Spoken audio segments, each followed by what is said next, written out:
Assalamualaikum warahmatullahi wabarakatuh.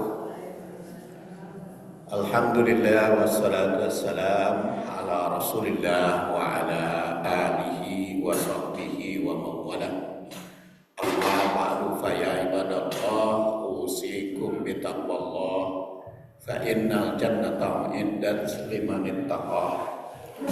Ibu-ibu rahimakumullah, hari ini kita akan lanjutkan bahasan tentang perempuan dalam perspektif surat Al-Baqarah 233. Dan bulan yang lalu kita sampai halaman 13,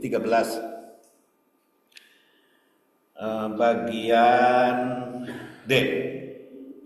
Sekarang kita bagian E, yaitu tentang tanasub Al-Quran dengan ayat yang lain.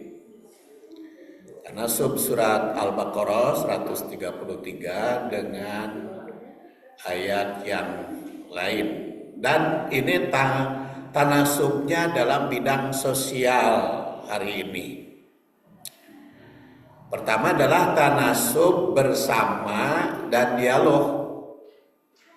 Ayat 233 menekankan unsur musyawarah antara ibu dan ayah. Karena di situ dalam surat Al-Baqarah 233 ditandaskan fa in arada fisolan antara din minhuma wa tasyawurin fala junaha alaihima. Apabila aroda itu berkeinginan, berkehendak, bermaksud. Karena ini berdua, jadi dalnya panjang. Karena dalnya panjang, maka mengandung arti berdua. Jadi di dalam musyawarah itu harus sama haknya. Kalau musyawarah itu kan harus sama haknya. Jadi kalau musyawarah tidak punya hak yang sama, tidak akan jalan musyawarahnya. Makanya di sini fa'in aroda. Ente sugan Quran teh menyebut fa'in aroda jawaj wa jawjah. Apabila suami dan istri berkehendak, tidak disebut begitu, tapi di sini aroda dua-duanya. Di suami istrinya itu disamakan haknya kalau di dalam musyawarah. Fa'in aroda, apabila dua-duanya berkehendak atau bermaksud atau berkeinginan fisolan untuk menyapi, memisah 13 halaman 13 bagian fa'in aroda, apabila dua-duanya berkeinginan, bermaksud fisolan, memisah, menyapi, antarodin minhuma, lagi di situ antarodin, atas keridoan, minhuma, di antara berdua, antara suami dan istri. Jadi di dalam musyawarah itu harus ada unsur kesamaan haknya, tidak ada yang dominasi. Walaupun pada dasarnya ar-rijalu qawwamuna 'alan nisa, di dalam kehidupan rumah tangga suami istri, surat An-Nisa ayat 35, ar-rijalu qawwamuna 'alan nisa, laki-laki sebagai pemimpin. Tetapi kalau di dalam musyawarah itu punya hak yang sama. Makanya di sini kalimatnya tanggung jawab bersama dan dialog.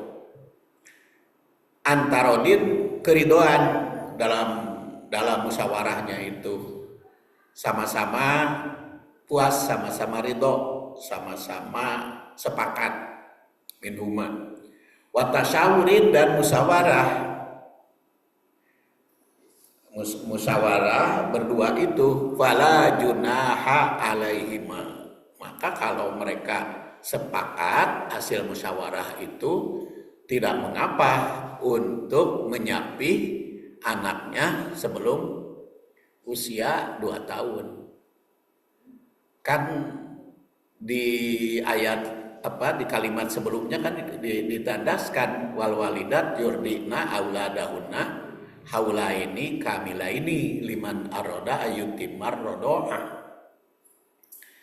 Si ibu itu bertanggung jawab menyusui anaknya sampai 2 tahun.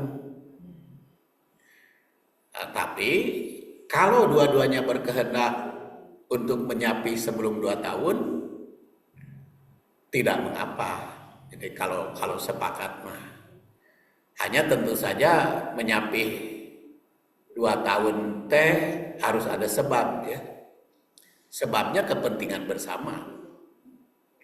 Baik kepentingan istri karena menyusuinya istrinya lelah, atau karena ada sesuatu hal, atau karena air susu saat bisa terjadi kan, belum 2 tahun atau saat, atau kepentingan suaminya apa saja terserah. Jadi kalau sepakat memang enggak ada dipisah.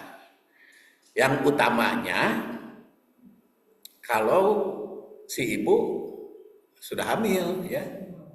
Kan kadang-kadang ada yang hamil sebelum 2 tahun melahirkan, baru beberapa bulan hamil deui sehingga tunji setahun hiji. Ada. Nah, itu tidak masalah untuk berpisah. Jadi menyapi anak dengan persetujuan dan musyawarah, maka tidak ada dosa. Demikian pula memisahkannya itu bisa juga disusukan kepada yang lain. Disapihnya disusukan kepada orang lain, kepada ibu-ibu yang lain.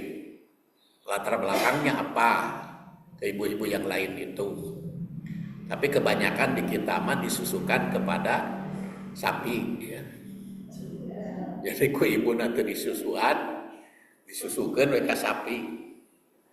Jadi akhirnya air susu sapi, otomatis air susu sapi ya darah daging sapi. Darah daging sapi. Jadi kalau ibu mah yang menyusui air susu ibu kan darah daging ibu yang diminum ku anak teh.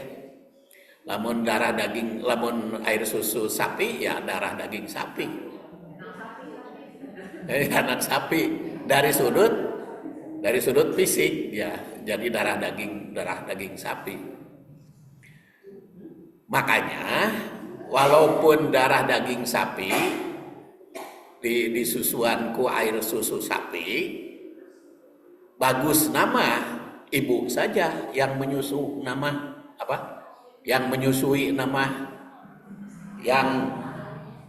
yang memberikan nama halaman 13 Bu.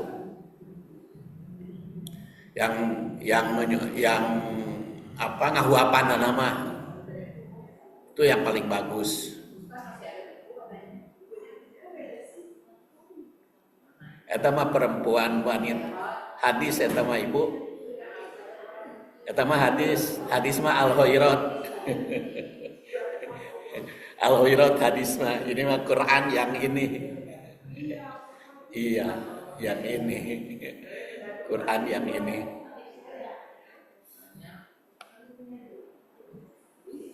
Kan dicetak deui ai hoyong keneh mah. Ya, jadi tidak ada dosa. Hal ini menyambung nilai adil. Jadi ada keadilan. Adil antara suami dengan istri dan manusiawi Jadi kalau tadi bagusnya kalau di zaman Rasul dulu kan bukan kasapi. Jadi kalau ibu air susunya saat atau tidak ada atau kurang bagus, itu cari penyusu ibu-ibu yang lain.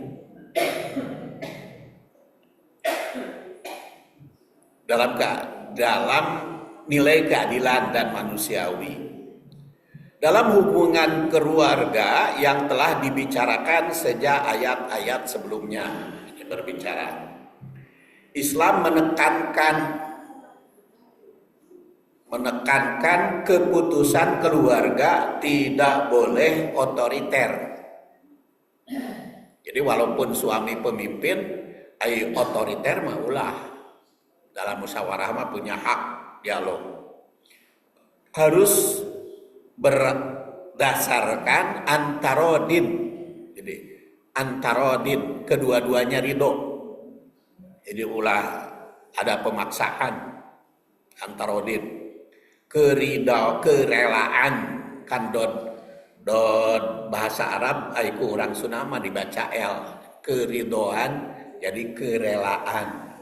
Don itu dibaca L. Dan tasawur tadi, musyawarah bersama.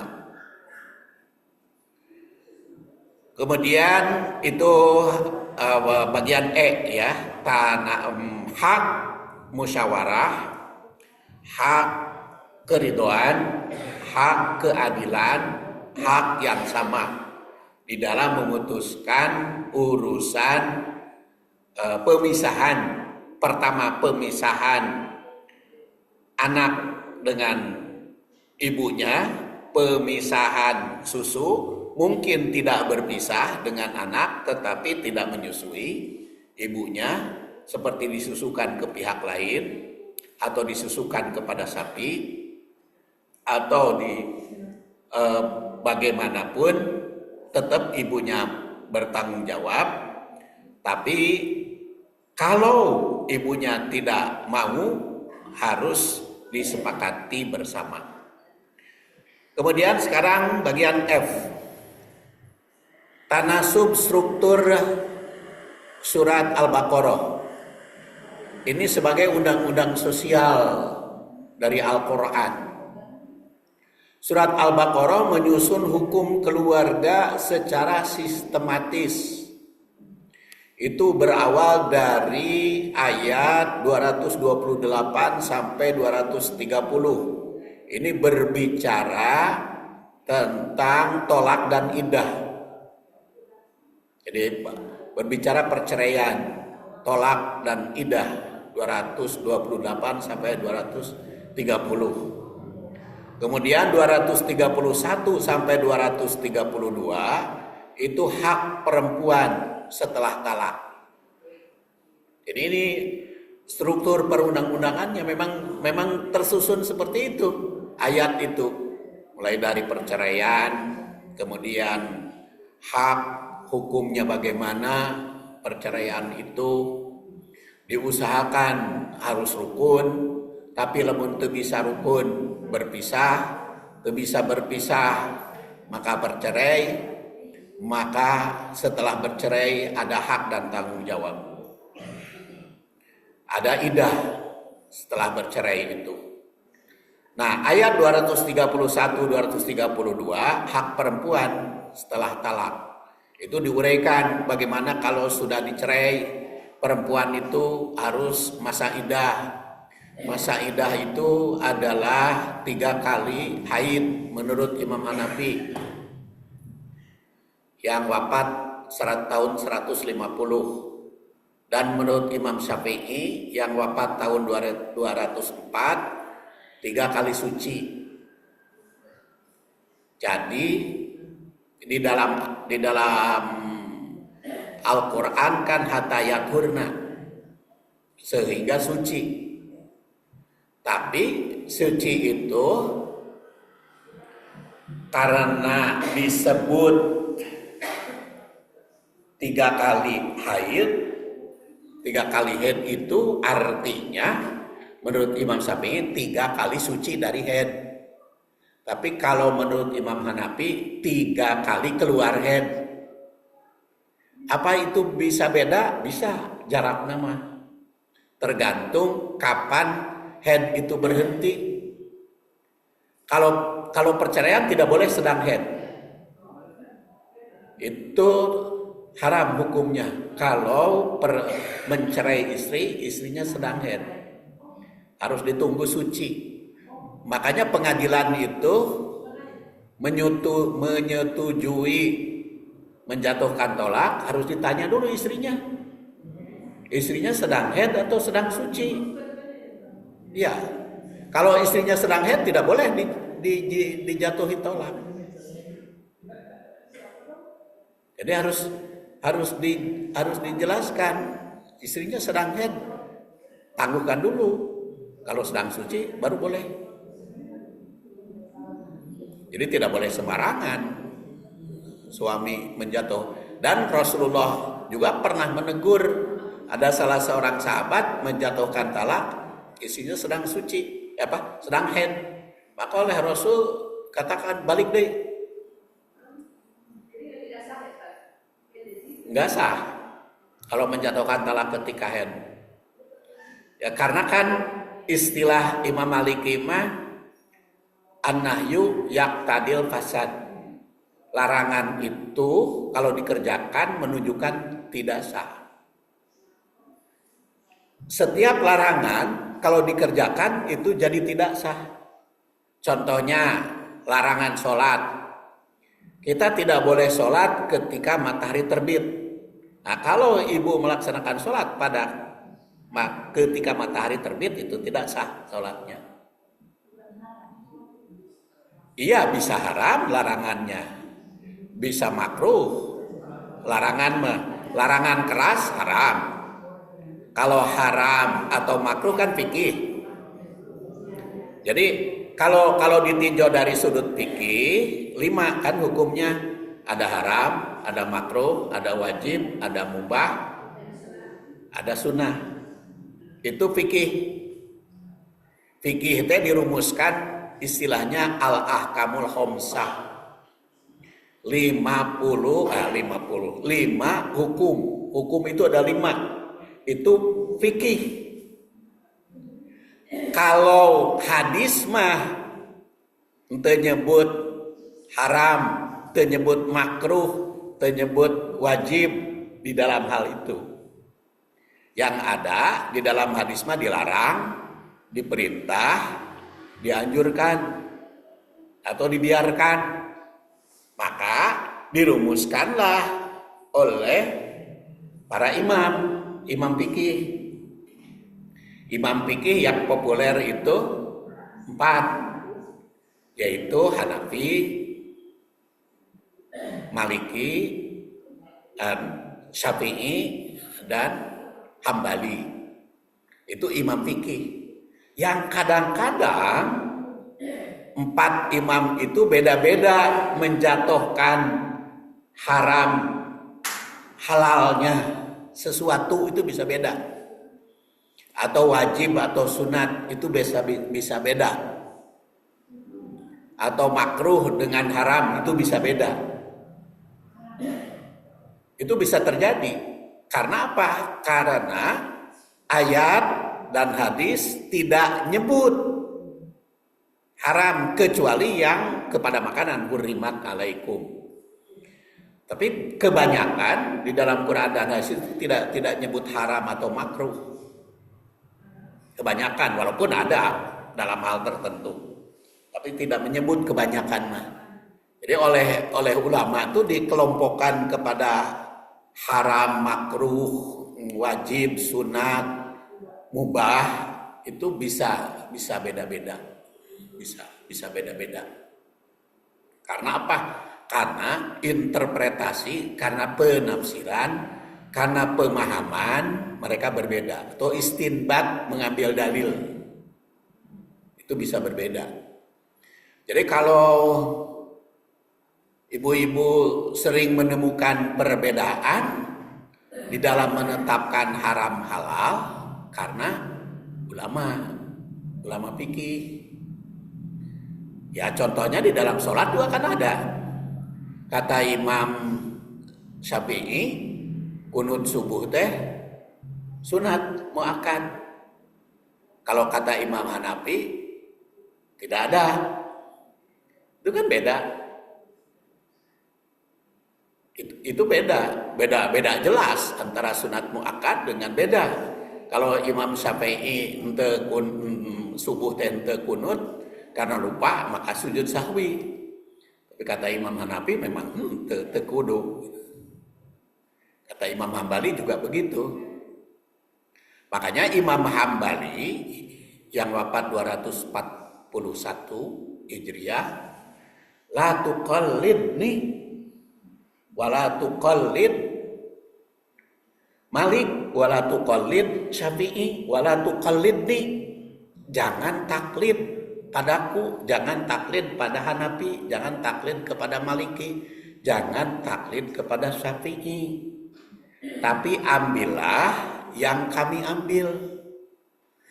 Apa yang saya ambil. Jadi yang dasarnya yang harus diambil itu. Jadi bisa perbedaan. Jadi jangan naon taklid deh. Taklid deh ikut tanpa mengikutinya tanpa tahu dalil, tanpa reserve, tanpa kritik, tanpa menyelidiki. Pendapat Pak Syapudin kumaha? Kieu abdi marek ngiru Pak Syapudin we, dalilna naon? Teu terang, itu taklid. Tapi kalau ditanya pendapat Syafi'i ini tahu dalilna, ternyata mah bukan taklid, namanya ittiba. Yang jangan taklid tuh jangan ikut-ikutan, tapi harus tahu dalilnya. Kumaha cara mengetahui dalil? Yang ngaji supaya tahu dalilnya. Kan kita ngaji itu mempelajari dalil. Jadi kalau ibu nanya yang bagus teh Hanafi, Maliki, Syafi'i, Hambali. Cek murid Hanafi yang bagus Hanafi, cek murid Maliki yang bagus Maliki, cek murid Syafi'i yang bagus Syafi'i, cek murid Hambali yang bagus Hambali. Itu kata muridnya. Maka karena banyak murid, maka jadi madhab. Madhab itu pola pikir. Madhab itu dari dahaba. Dahaba itu pergi. Madhab itu tempat pergi. Tempat pergi itu tempat berpijak. Tempat berpijak. Kumaha atuh lamun anak SD dibere dalil beberapa macam kan bingung. Makanya kata Imam Ghazali, untuk anak SD mah sok we samadhab guruna. Guruna madhab mana ajarkeun eta madhab eta. Tapi kalau sudah naik di atas SD, apalagi sudah perguruan tinggi seperti ibu-ibu ini sudah perguruan tinggi. Walaupun lulusan LE, SLA, tapi belajar fikihnya sudah perguruan tinggi. Karena yang dibahas kan Quran hadis. Kalau Quran hadis sudah level tinggi. Jadi makanya kita mempelajari Quran, tafsir, ya berbagai tafsir. Makanya buku saya ini dari berbagai tafsir dan hadis. Bila terpercantan mah eta daftar pustaka na tingali. Jadi sabuku ieu teh maca sabaraha kitab, ya. Bikin satu buku itu berapa kitab gitu. Dari berbagai kitab, dari berbagai madhab. Supaya apa? Imam Ghazali mengajarkan seperti itu supaya tahu dasar-dasarnya. Ya seperti tadi Kunaon ari Imam Hanafi mengartikan bahwa idah itu 3 kali haid. Ari Imam Syafi'i 3 kali suci. Karena Imam Hanafi berdalil tolakul amat haidotani. Istilahnya haidotani. Idah hamba sahaya 2 kali haid. Jadi kalau disebut haidotani 2 kali haid, atuh anu merdeka 3 kali haid. Karena kan setengah merdeka kalau yang hamba sahaya teh 3 kali haid. Tapi oleh Imam As-Syafi'i 3 kali suci karena kalimat yaturna toharoh. Jadi kan dalilna ge sama-sama aya Qur'anna. Ayah hadisna baik Imam Syafi'i maupun Imam Hanafi. Kenapa jadi berbeda? Interpretasi, kesimpulan, pemahaman yang berbeda itu. Pemahaman yang berbeda itu. Ya contoh paling populer mah eta bersentuhan kayak anu sering. Lamastumun nisa. Lamastumun nisa kata Imam Syafi'i aya masastum, yaitu bersentuhan kulit. Apabila bersentuhan kulit laki-laki dengan wanita maka harus wudu. Itu kata Imam Syafi'i. Tapi kalau kata Imam Hanafi lamastumun nisa teh jama'tum, jima. Jadi kalau jima batal wudu. Aingan ukur antal wungkul mah teu batal wudu. Kulan ngajak tah sengaja mah pendapat Asy-Syatibi beda lagi. Jadi kalau menurut Imam Hanafi teu aya kecuali rek bersentuhan tidak sengaja. Rek sengaja kalau bersentuhan kulit laki-laki dengan wanita tidak batal wudunya. Kalau kata Imam Syafi'i, rek disengaja, rek teu disengaja batal. Aya kesengajaan. Kesengajaannya sambil ser. Itu Asy-Syatibi namanya, bukan Asy-Syatibi bapak saya. Itu Imam Asy-Syatibi. Kalau Imam Hanafi mah wafatna tahun 150 Hijriah, Imam Syafi'i mah 204, kalau Asy-Syatibi mah 740. Beda 500 tahun beda.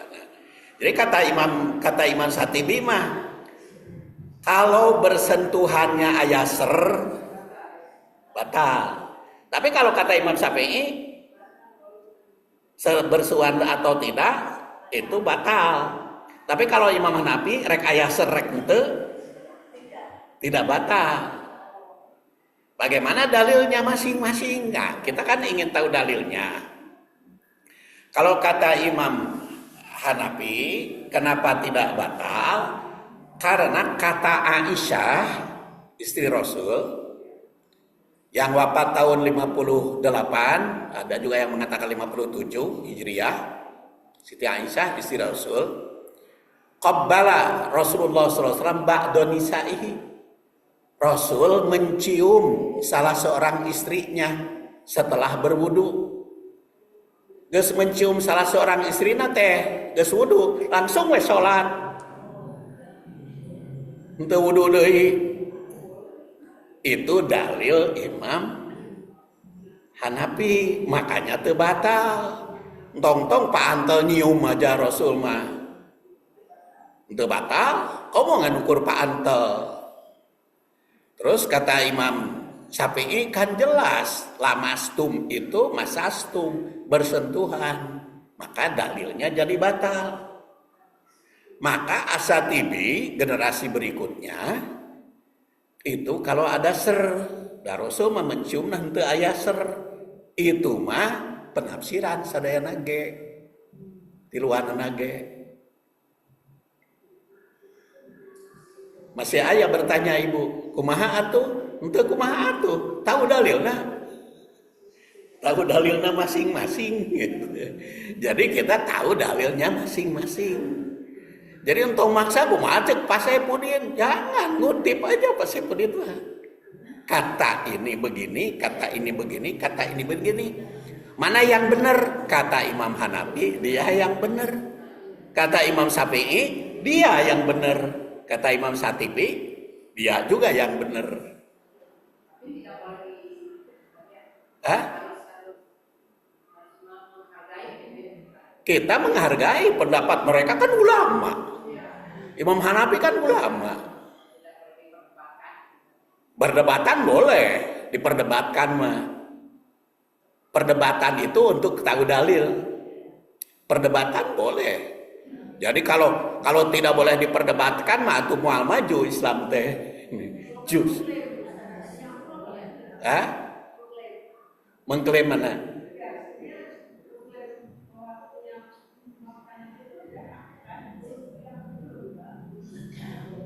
Ya, kalau ibu mengatakan, menurut saya mah ini yang benar, ngan teu ngejek anu beda gitu.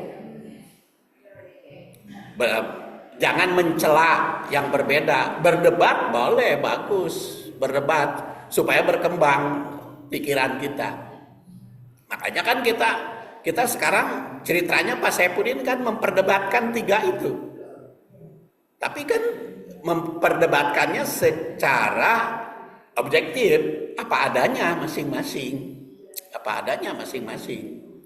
Nah, tapi kalau ibu nanya kumaha pendapat Saipudin, eta mah debat ngaranna. Jadi dipaksa gitu. Dipaksa. Makanya 3-3-nya dikemukakan. 3-3-nya dikemukakan.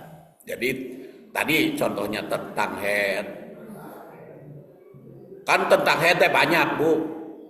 Ayah head yang berkaitan dengan hubungan suami istri, ayah head yang berkaitan dengan masuk masjid, ayah head yang berkaitan dengan baca Quran, ada head yang berkaitan dengan apa lagi? Kan masalah head ya cukup banyak gitu kan, masalah head itu. Jadi walaupun kajian hari ini tentang perempuan di dalam surat An-Nisa ayat 233, karena memang urusan perempuan. Head itu kan urusan perempuan, Bu. Jadi kadang-kadang laki-laki teh sok rada sungkan masalah perempuan, masalah hal-hal yang kewanitaan. Tapi ya kita bahas apa adanya. Itu salah satu contoh. Salah satu contoh. Kemudian yang nomor 3 yaitu hak anak ibu dan ibu pasca ditalak.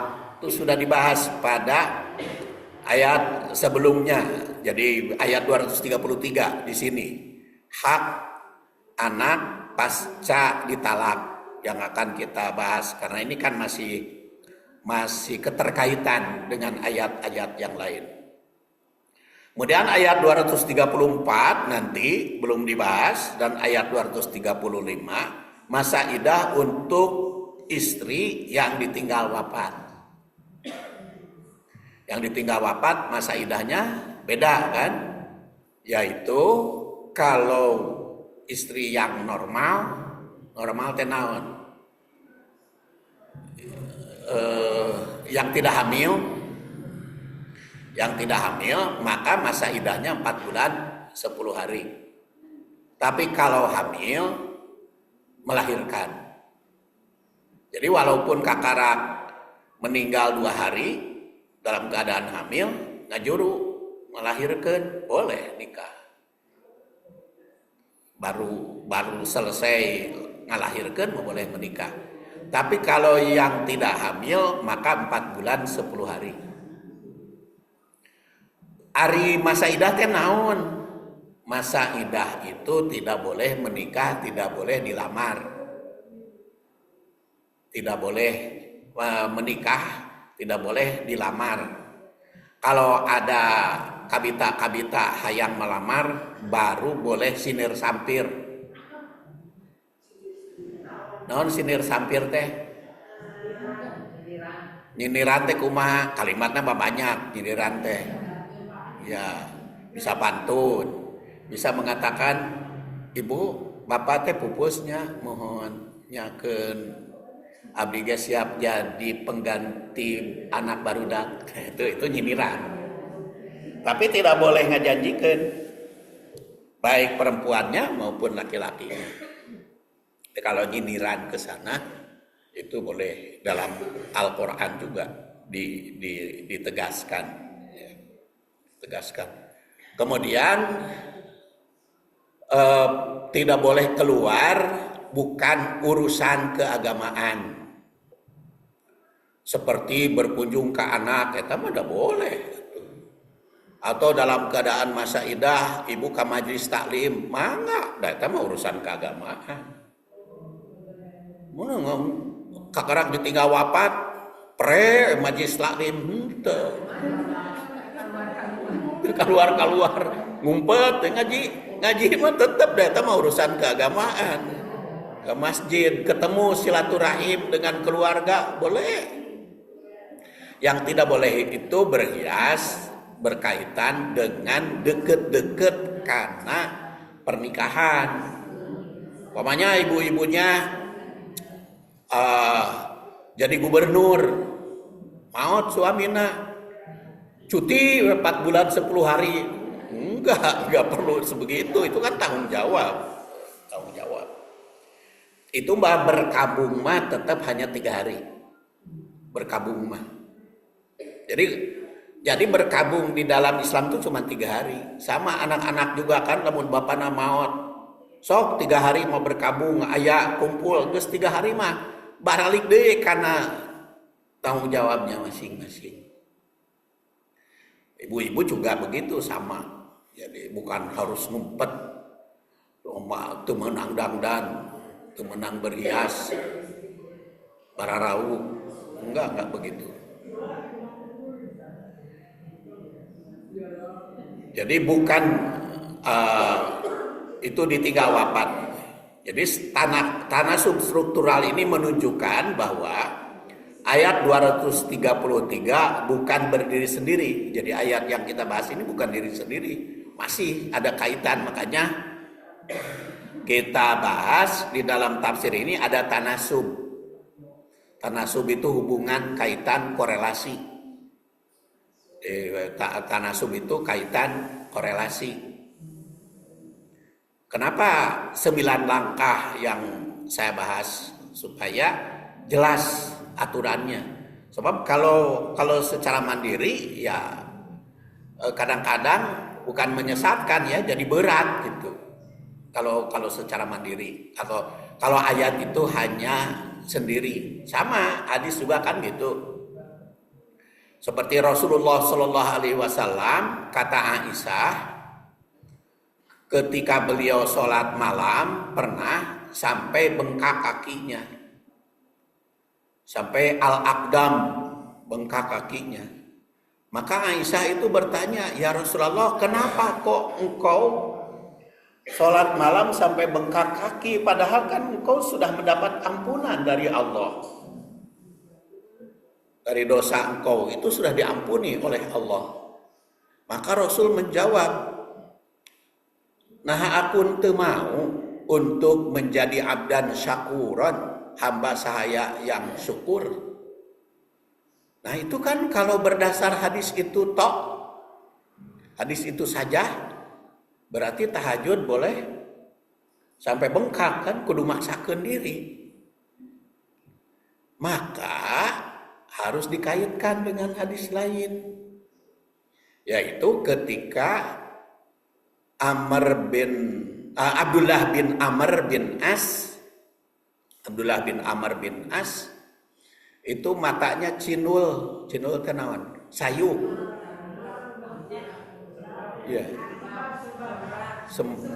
sembab, warna cindul, sayu, layu, loyok gitu. Sampai kepada Rasul, Kata Rasulullah, ukhbiruni, engkau diberita, aku tahu ada berita bahwa engkau tusallil lail, tuqimul lail, wa tasumun nahar. Engkau rajin sholat malam dan rajin saum. Kata Abdullah bin Amr bin As, iya ya Rasulullah, saya sudah berjanji kalau tidur itu sedikit aja, lebih banyak sholat. Kalau buka lebih banyak saum. Maka Rasul menjawab, fala taf'al, jangan engkau kerjakan itu. Tapi bangunlah malam dan tidurlah. Karena li jasadika haqqon, jasadmu juga punya hak. Wa innali ainika haqqon, matamu juga punya hak. Wa li zaujika haqqon, istrimu juga punya hak. Wa li zaurika haqqon, kamu juga punya hak. Jangan engkau lakukan seperti itu. Jadi Rasulullah SAW menegur sahabat yang hayang meneladani Rasul secara penuh gitu. Tapi oleh Rasul ditegur. Karena tidak boleh kita mengabaikan hak. Sampai cinul teh, atau sampai lapar teh, sampai penyakit mahnya menderita. Itu juga tergantung kan. Ada yang mah itu sehat dengan saum, ada yang mah itu bertambah parah kan. Itu macam-macam, harus konsultasi. Nah itu Rasulullah SAW menegur ternyata. Jadi harus ada keseimbangan menafsirkan, memahami ayat harus dikaitkan dengan ayat lain, dengan hadis. Memahami hadis juga harus dikaitkan dengan hadis yang lainnya.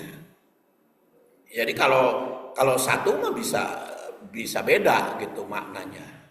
Jadi lamun teu dibahas hadis Abdullah bin Amr bin As, jadi seakan-akan ibadah yang baik teh eta nu nepi ka bengkak gitu. Itu salah satu contoh. Dan ini ada pesan dari ketua FK untuk membahas hadis ini di Salasa keduanya. FK Salasa kedua. Ya, itu sudah diminta saya membahas hadis tersebut. Jadi moderasi dalam ibadah, mungkin judulnya kesederhanaan lah. Sederhanaan dalam ibadah, nanti di FK sudah dipesankan. Saya sekarang lagi nyusun kajian hadis tersebut. Tapi pesan ketua FK cenah cukupnya 2 lembar cenah naskahna. Meureun aliman ageng teuing biayana. Cek abdi teh kumaha abdi we lah. Ya pesen karunya ada gede teuing cenah biayana ari pake buku kieu mah. Ya teu naon kumaha abdi we eta mah ceng teh buku. Kemudian kesimpulannya, jadi tanasub ayat ini kolerasi Al-Baqarah 233 dengan ayat sebelumnya sangat erat ya dan integral, baik secara tematik, tema keluarga dan anak, baik secara hukum urusan perempuan dan anak, baik secara sosial musyawarah keluarga maupun struktur redaksi.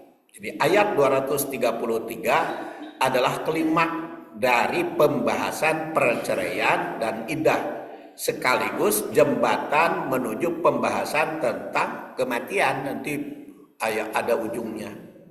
Dan iddah bagi istri yang ditinggal wafat di ayat 234. Sekarang kita kaitkan dengan ayat yang senada. Kalau tadi kaitan atau tanasub atau korelasi atau hubungan mangawe tema bade istilahna tanasub, bahasa Arab, korelasi, bahasa dengan hubungan, bahasa Indonesia, kaitan dengan ayat yang senada. Di sini ayat senada menandaskan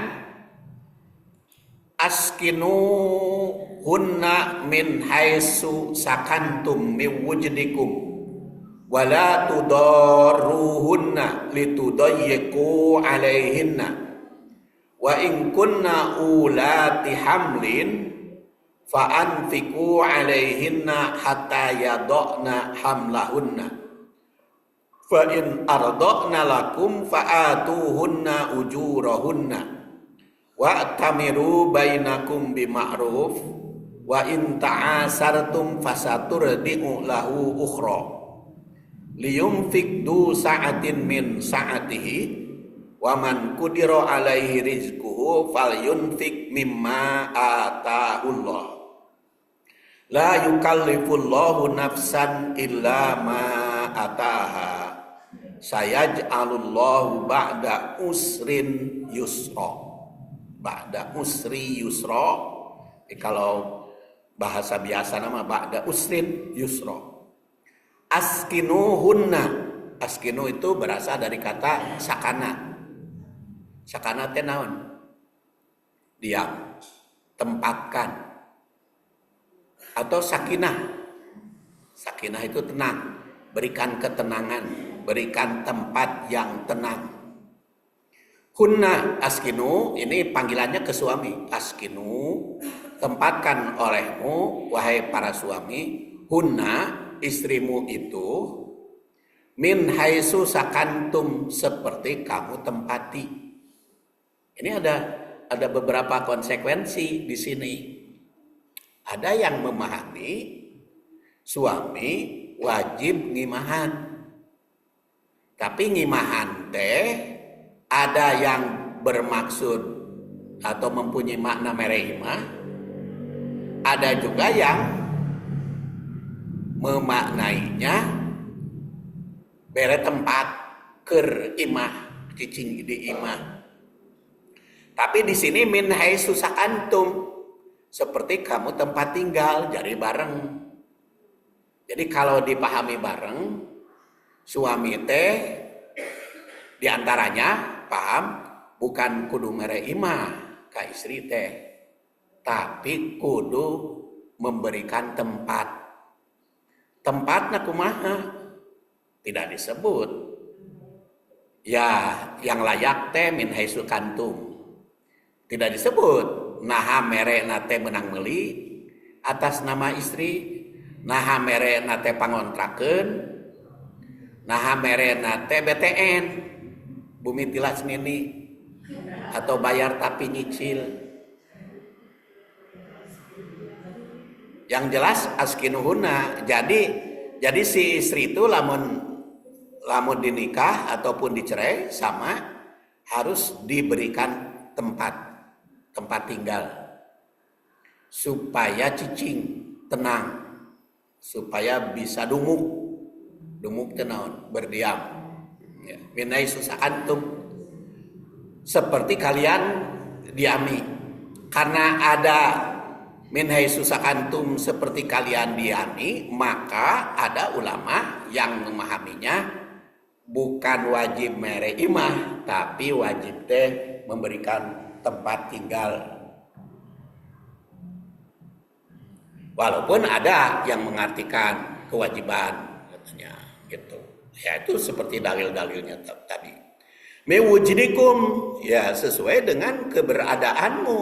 Ya, sesuai dengan keberadaanmu kan, keberadaan ekonomi, keberadaan fasilitas yang dimiliki, keberadaan tempat, ya. Tempat anu boga mah enggak pasihan we istri rumah. Seperti Rasul kan mere imah ka istrinya masing-masing. Jadi ketika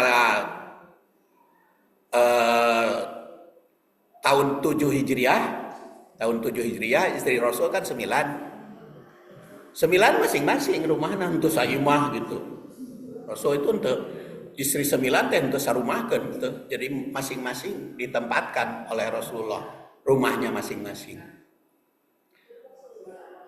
Ya, Rasul itu menempatkan setiap istri yang 9 tuh rumah masing-masing. Walaupun tanah teh disumbang ku Abdurrahman bin Auf. Abdurrahman bin Auf itu kan orang kaya. Jadi Abdurrahman bin Auf itu ketika hijrah hartanya teh habis dipakai biaya hijrah.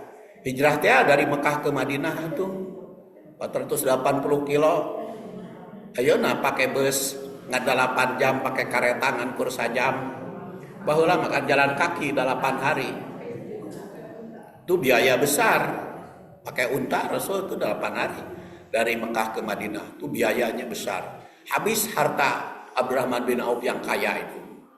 Tapi sampai ke Madinah dia jadi tukang kuli. Kuli nanggung di pasar, kuli. Tapi dia berjanji nanti batu yang saya pegang ini jadi emas. Jadi lain batu jadi emas, tapi jadi kaya, kata Imam Abdurrahman bin Auf. Dan benar jadi tukang kuli teh berkembang jadi kaya raya. Karena kaya raya, maka pembebasan tanah di sekitar Madinah itu dibeli sama dia. Sehingga akhirnya istri Rasul disumbang tanahnya masing-masing dan dibangun oleh Abdurrahman bin Auf. Dan 450 ahlus sufah. Ahlus sufah itu pengurus masjid. Ada 450 ditanggung oleh beliau rumahnya. Terus ada pahlawan Badar 315 ditanggung oleh beliau. Jadi kaya benar Abdurrahman bin Auf. Nah, jadi Rasulullah SAW menempatkan istrinya ke-9 itu. Sehingga ketika ada perlu kepada istri teh Rasul memapai gitu. Seperti praktek waktu mau sholat gerhana. Sholat gerhana kan ngumumkeun ka istri dan can aya speaker di masjid teh. Mun ayeuna mah pakai speaker yang ngumumkeun ai baheula mah diingking oleh Rasul. Ajak kepada para istrinya untuk sholat gerhana. Jadi makanya ada yang memahami kalau mampu mah dibere gitu, istri teh rumah masing-masing. Lamun teu mampu nya berdua aja dengan suami. Lamun teu mampu berdua nya ngontrak aja. Pokoknya harus ditempatkan weh. Gitu. Makanya di sini mewujdikum. Terus wala tudorruhunna. Jangan membuat madorot, jangan membuat malarat, jangan membuat susah. Litudoyiku alaihinna supaya sempit gitu. Jadi lamun mampu mah harus disediakan masing-masing. Jadi ulah hayang we zaman ayeuna makan hayang we poligami. Tapi tidak mampu mere imah masing-masing, tempatkeun di mitoha. Enggak seperti itu. Jadi harus kalau poligami itu harus mampu segala-galanya, jasmani maupun rohani, ya. Lahir maupun batin. Jangan litudoyiku alaihinna. Jangan jadi tadyik, jangan jadi sempit. Kemudian wa in kunna, apabila keadaan mereka ulati hamil, fa anfiqu alaihinna, maka beri nafkah seluruhnya hatta yadona hamlahunna, sehingga hamil. Jadi kalau berkaitan bercerai, kalau dalam keadaan hamil, kalau sedang hamil mah boleh Bu bercerai. Kalau tadi kan sedang haid tidak boleh dicerai, tapi kalau sedang hamil mah boleh dicerai.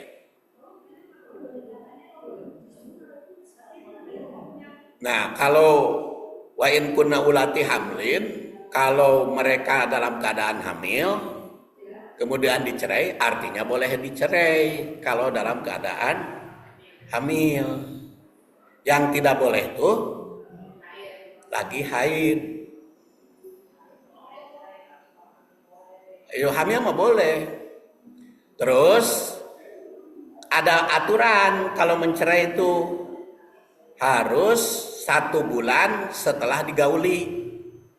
Jatuh tolak tuh. Maksudnya apa? Pamanya wengi ieu gaul ya suami istri. Tidak boleh mencerai besoknya. Harus nanggu 1 bulan. 1 bulan tong digauli. Kalau mau bercerai, entong gaul. Ulah, urang besok kan urang bercerai, sok sosonoan heula. Nggak bisa. Iya, kadang-kadang sidang, Bu. Di pengadilan hayo sidang malamna sosonoan. Cek urang sono mah nyantong cerai ya tuh. Itu teh licik namanya. Jadi kalau mau bercerai itu pre heula 1 bulan. Entong gaul.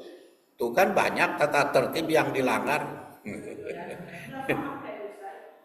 Iya, padahal undang-undang nama aya. Undang-undangnya di kita kan ada. Undang-undang nomor 1 tahun 74 itu undang-undang perkawinan lengkap. Iya. Jadi dan juga di dalam peraturan pemerintah, di dalam kompilasi hukum Islam itu ada aturan-aturannya. Dan kompilasi hukum Islam dan undang-undang perkawinan itu lebih cenderung pendapatnya ke Imam Syafi'i. Jadi kalau saya baca gitu dalam kompilasi hukum Islam maupun undang-undang perkawinan itu dari pendapat Syafi'i. Kenapa? Ya kebetulannya undang-undangna madhabna Syafi'i, makanya dibuat bermadhab Syafi'i. Sampai sekarang belum diubah itu undang-undang perkawinan tahun 74. Jadi lebih bermadhab Imam Syafi'i. Sehingga syarat wali ya. Syarat wali itu kan wali mujbir. Wali mujbir itu harus ada urutan. Bapak heula nu berhak, geus bapak kakek, geus kakek kakak. Atau adik geus kakak, adik baru anak. Itu pendapat Imam Syafi'i. Ai ceuk Imam Hanafi mah saha we nu daekeun jadi wali mah asal keluarga pertama kali. Jadi lamun teh mah bapana mungeun ngawinkeun, cari we kakak atau cari we anak. Namanya ibu mau nikah lagi ini, bapak teu satuju, cari we anak laki-laki. Anak laki-laki teh nu hiji teu satuju, cari nu daekeun. Itu boleh.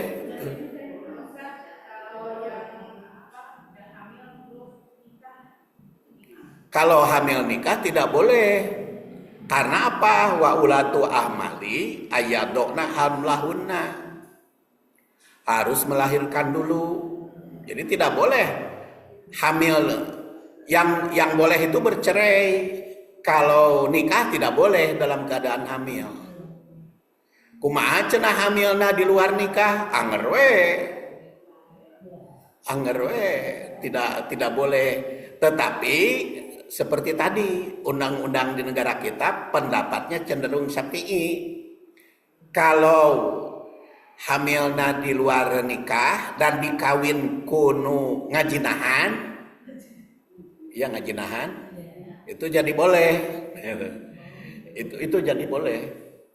Asal tapi tidak boleh digauli sebelum dia melahirkan. Tapi kalau kita kembali kepada urutan ayat, ya, urutan ayat berkaitan dengan yang lain, kan di dalam Islam yang jinah itu harus dihukum. Dalam Islam itu harus dihukum yang berzina itu baik laki-laki maupun perempuan. Cuman perempuan itu tidak boleh dihukum kalau hamil. Jadi ditangguhkan hukumannya. yang hamil itu. Dan kalau hamil kan melahirkan. Setelah melahirkan dia harus menyusui 2 tahun. Jadi si perempuan marek dihukum teh pertama nunggu hamil, kedua nunggu nyusuan. Jadi baru 3 tahun kemudian kan boleh dihukum.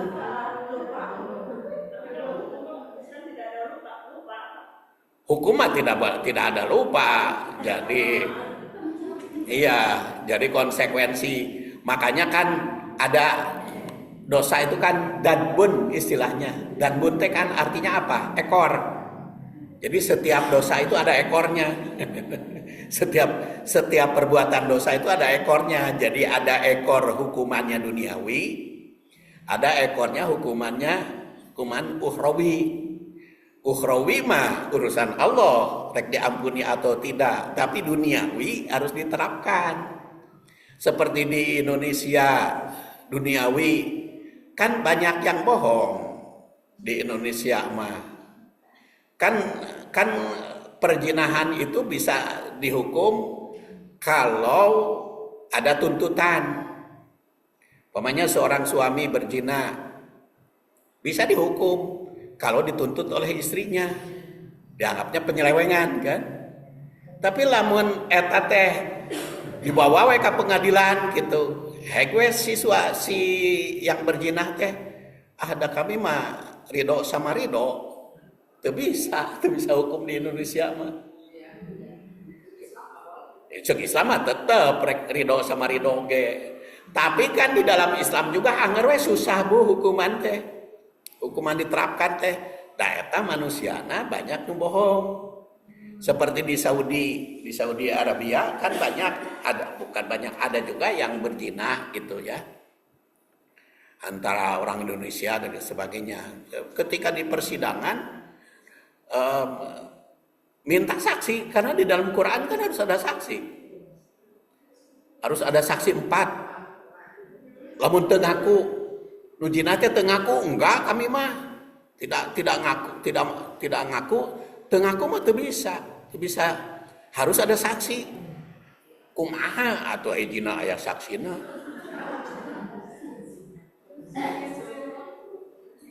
Jadi hukum zina mah rada hese di negara yang berdasar syariah juga.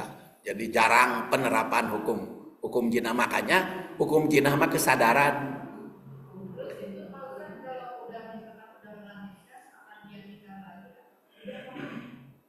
Oh, kalau dia nikahnya waktu hamil, maka ketika melahirkan dia nikah. Ya, karena nikah nu tadi mah administrasi. Kalau yang sudah terjadi waktu dinikahkan waktu hamil, kan larangan itu yaqtadil fasad. Jadi tidak sah. Maka kumaha solusina? Nyasoke nikah baheula mah administrasi supaya ada surat nikah.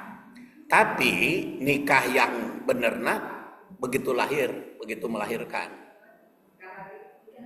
Iya, tapi kan teu kudu dipanggil KUA deui ku bapana we cari saksi. Ku bapak awewe. Bapak lalaki mah teu kudu, bapak awewena jadi nikahkan, panggil 2 orang saksi. Itu caranya salah satu solusi.